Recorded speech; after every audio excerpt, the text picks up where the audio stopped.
एक था राजा और एक थी रानी जो अपने खूबसूरत राज्य में खुश रह रहे थे, लेकिन उनका दिल एक छोटी सी पारी की कमी से उदास था। एक रात रानी छत पर चांद को देखते हुए अपनी दुआओं का सोच रही थी, जब अचानक एक चमकदार सितारा नीचे गिरते देखा।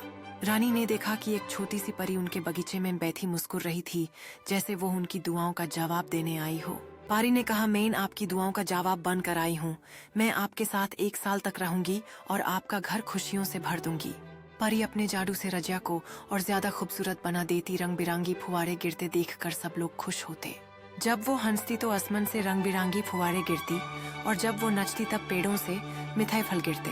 लेकिन 1 साल के बाद पारी को अपने सितारे के पास लौटना था, और रानी और राजा इस खबर से उदास हो गए। पारी ने कहा, चिंता मत कीजिए, मैं छुपकर हमेशा आपके साथ रहूंगी। जब भी आपको मेरी जरूरत होगी बस मुझे याद कर लेना। तब से राजा और रानी खुश रहते हैं, क्योंकि उन्हें पता है कि उनकी छोटी परी उनके आसपास है, उनकी जिंदगी में खुशी और रोशनी बनकर।